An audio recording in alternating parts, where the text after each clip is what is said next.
Hey, it's Marilla Manelli, and welcome back to my YouTube channel. Today, I'm going to show you how to use Kenra Color Creatives to create a custom peachy pink blend, and I'm even going to show you how to tone using Dimond Frost for that peekaboo platinum highlight.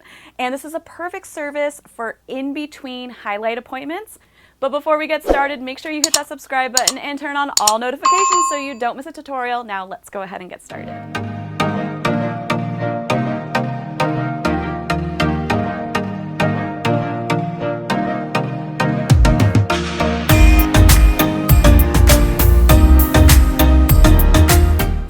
So first things first, it's really important to understand the level and tone that you're working with as your foundation. So this model already has pretty blonde hair, as you can see.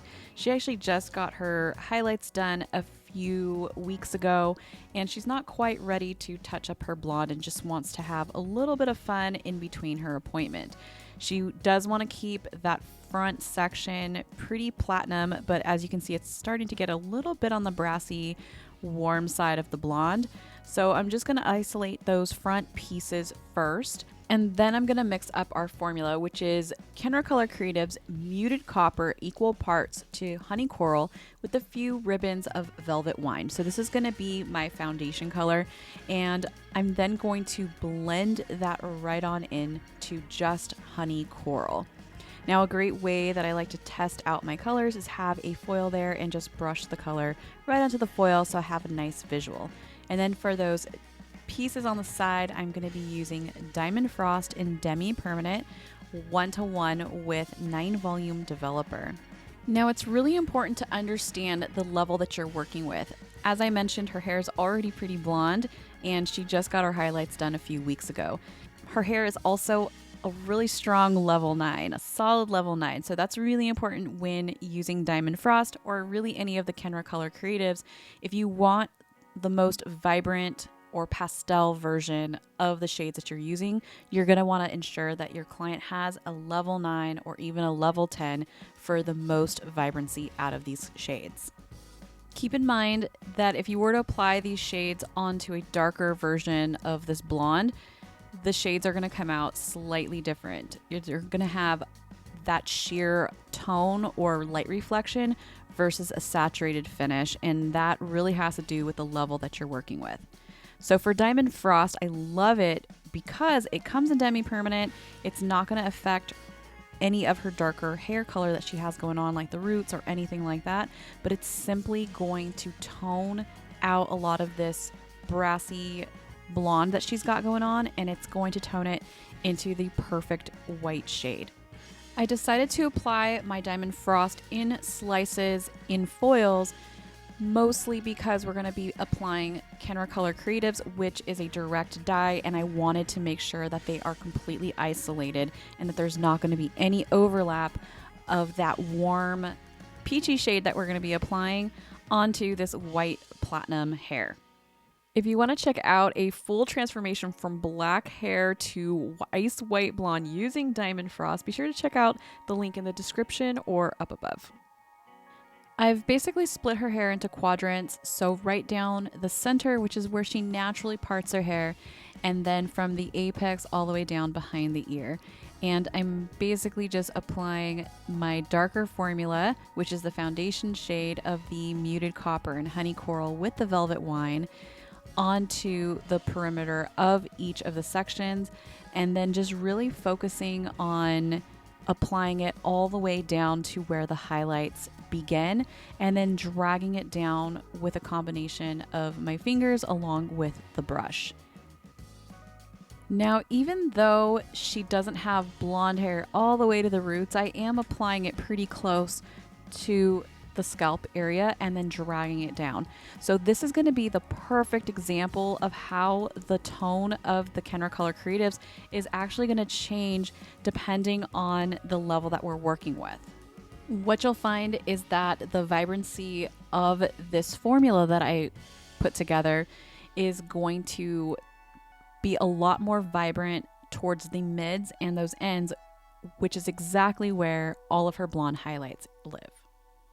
One of my best practices or tips when Applying direct dyes is to make sure you're really working it in and almost oversaturating when applying any type of direct dye. That's because what you see is what you get when applying these types of colors. So it's imperative that we're not doing so much surface painting as we are saturation painting. So once you've painted on, I like to comb it through and then really work my hands and push the color into the hair. One of the things that I love about Kenra Color Creatives is that they can really be a wearable shade. So they do have sandy beige, and the honey coral is really beautiful as a warm blonde shade. So definitely play around with these tones, but what I'm really creating here is just more of that blushy pinky shade and blending it right into that honey coral, which you'll see can be a very wearable shade, and they wash out so beautifully after about 40 washes. So when I'm doing these types of tones on my clients, I like to explain to them that as they start to wash their hair, just enjoy the different shades as it starts to fade out, because it kind of tells a really beautiful color story. It's not going to look as vibrant as when you first got it done and applied, but it's going to wash out into a really nice canvas that you can really apply more creative shades again and again after each visit. If you want to check out some other hair colors using Kenra Color Creatives and some vibrant shades like bright pink, red, and green, be sure to check out my Vivid Hair Color Tutorials playlist. The link is in the description of this video. Now for the front, I am taking diagonal forward sections, and this is just so that way the hair lives comfortably towards the back.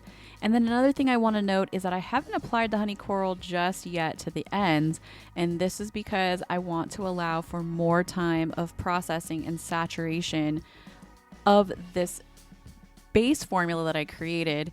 And the honey coral, I'm just looking for more of a sheer tone to it. I just want it to kind of blush it out with the honey coral. So my processing time is actually going to start as soon as I'm done with my application of this foundation shade.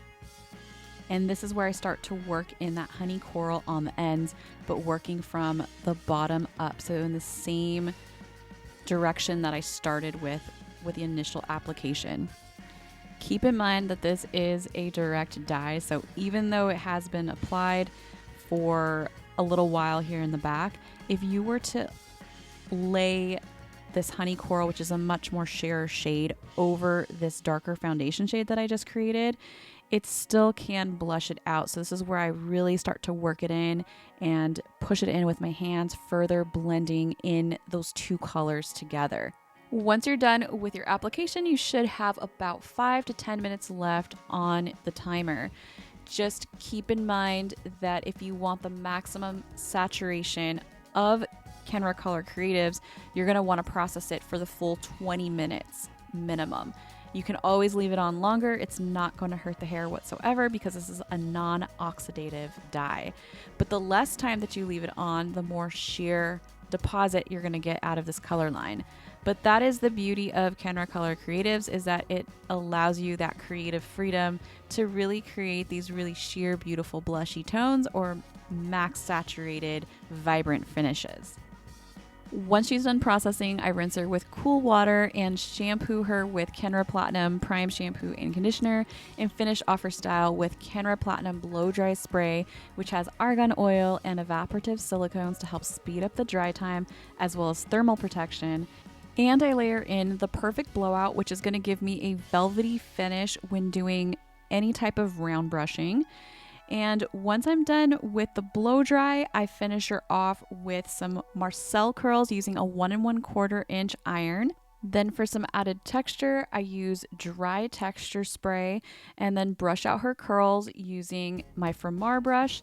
And then finally, to set her style in place, I'm using my all-time favorite finishing spray, which is Volume Spray 25. I absolutely love this spray because where you set the hair is exactly where it's going to stay, and you don't have to worry if you sprayed something in place and you hate it. It's totally brushable and flake free, so you can spray it over and over again.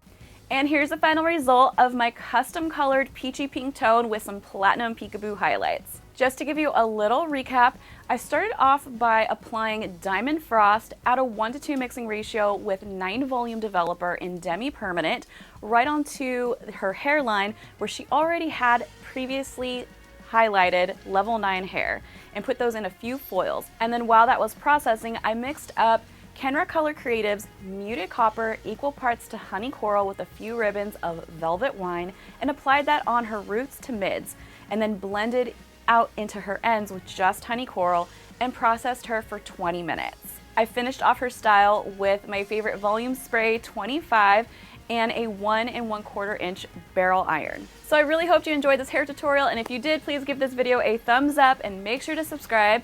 You can also find me on my other social channels like Instagram, Facebook, and TikTok, all under Morella Manelli. And if you are a business owner or a hairstylist who loves listening to podcasts, be sure to check out Hair B&B. It's a podcast where I help hairstylists just like you simplify color, styling, and their beauty biz. And check out my other hair tutorials right here on this channel, and I will see you next time.